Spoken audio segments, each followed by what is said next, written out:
24 फरवरी का दिन 2023 सुबह सवेरे प्रयागराज के काला अध्याय में लिखा जाने वाला ये दिन 3 शूटर पूरी वारदात सीसीटीवी कैमरे में कैद होती है। असद, गुड्डू मुस्लिम और अरबाज, इन तीनों ने उमेश पाल को मौत के घाट उतार दिया। फिर पूरा प्रयागराज कांप उठा, कानून व्यवस्था की धज्जियां उड़ गई। खुलेआम इस गोलीबारी ने उत्तर प्रदेश पुलिस पर कई सवालिया निशान खड़े कर दिए। फिर क्या था? यहीं से पटकथा लिखी जाती है अतीक अहमद के नेस्तनाबूत की। उसके बाद उत्तर प्रदेश के मुख्यमंत्री योगी आदित्यनाथ ने कहा कि माफियाओं को मिट्टी में मिला देंगे। फिर क्या था? अब अतीक अहमद गैंग के लिए उत्तराधिकारी कोई नहीं बचा। शुरू में शाइस्ता परवीन ने कमाल संभाला, लेकिन अभी भी शाइस्ता परवीन को 8 राज्यों की पुलिस खोज रही है, लेकिन शाइस्ता परवीन कहीं दिखाई नहीं पड़ रही। मैं आपको बताऊं, आखिरी जो लोकेशन मिली है शाइस्ता परवीन की, वो उड़ीसा में मिली है। उड़ीसा के बाद शाइस्ता परवीन का कोई खबर नहीं है। मैं आपको बताऊं, असद मारा गया, अतीक अहमद का बेटा शाइस्ता परवीन घर पर नहीं है, खोजी जा रही हैं। और अतीक अहमद की तमाम जो संपत्ति है उसका उत्तराधिकारी माने जाने वाली शाइस्ता परवीन का कोई नामो निशान नहीं है। शाइस्ता परवीन के साथ ही साथ वो बमबाज गुड्डू मुस्लिम जो चलते चलते बम बना देता था, वो भी नदारद है। वो अतीक अहमद जो उत्तर प्रदेश के प्रयागराज ही नहीं बल्कि तमाम ज़िलों में जाने के बाद पूरा ज़िला खौफ खाता था। अतीक अहमद के साए में मिलाकर अरबाज, उनका भाई हमेशा साथ देने वाला, अब इस दुनिया में नहीं रहे। अतीक अहमद के 5 बेटे हैं। छोटा बेटा तो जो असद था वो इनकाउंटर में मारा गया।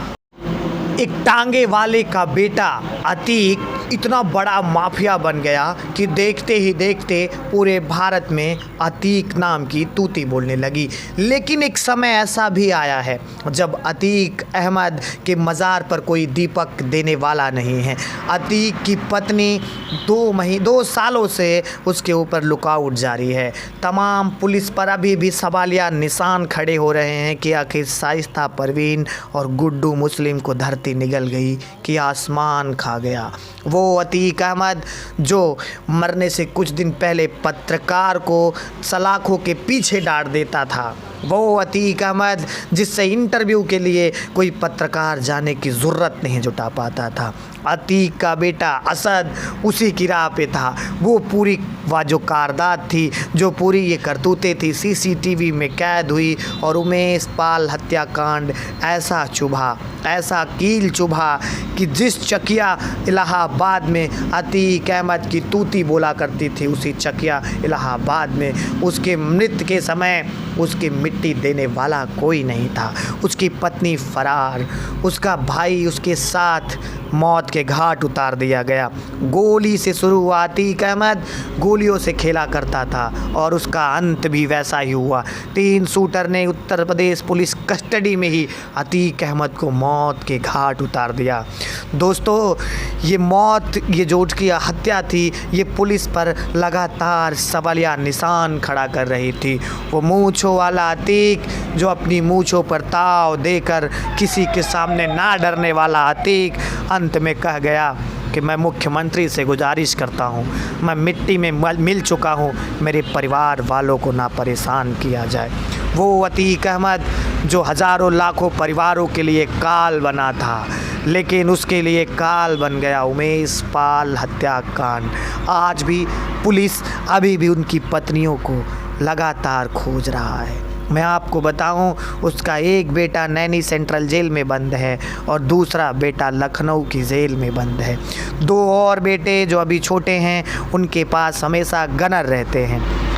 मैं आपको बताऊं, उमेश पाल हत्याकांड सुबह सवेरे 24 फरवरी का दिन और धू धू जल उठा बम बनाने वाला बमबाज गुड्डू और उसके बाद असद जो कि अतीक अहमद का छोटा बेटा इनकाउंटर में मारा गया।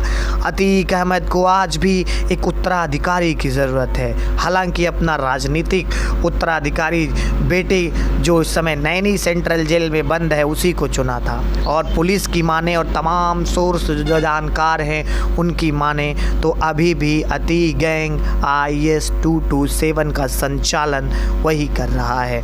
अभी भी मैं आपको बताऊं, अतीक अहमद वो शाइस्ता परवीन जिसकी ज़िंदगी आलीशान थी। मैं आपको बताऊं, अतीक का भाई अरबाज जो कि बरेली जेल में बंद था और अतीक गुजरात की जेल में बंद था। इन दोनों का जब मिलन हुआ, जब उमेश पाल हत्याकांड बीता, दोनों को यूपी लाया गया, तभी अतीक अहमद कहने लगा था कि मेरा इनकाउंटर कर दिया जाएगा। डर सता रहा था अतीक अहमद को। वो अतीक अहमद जो अब नेस्तनाबूत होने की ओर अग्रसर हो चला था। उसके बाद उत्तर प्रदेश में जीरो टॉलरेंस की बात करने वाले योगी आदित्यनाथ ने आखिरकार अतीक अहमद का अंत कर दिया।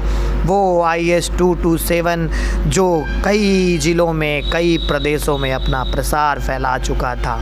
आज भी एक गुरुवार को एक और घर नेस्तनाबूद किया गया अतीक अहमद गैंग का, तो लोगों की फिर ये आवाज़ उठने लगी कि आखिर शाइस्ता परवीन कहाँ है, वो जो कि अरबाज की पत्नी फातिमा कहाँ है, उनकी बहन नूरी आयशा कहाँ है। ये अभी भी सवालों में है। लेकिन अतीक अहमद गैंग की आखिरकार पूरी जो गैंग IS 227 थी वो मिट्टी में मिल गई है। आप कहीं मत जाइए, जुड़े रहिए हमारे साथ, चैनल को सब्सक्राइब करिए। एक टांगे वाले से लेकर एक माफिया तक का सफ़र आप तक लाने वाला हूँ।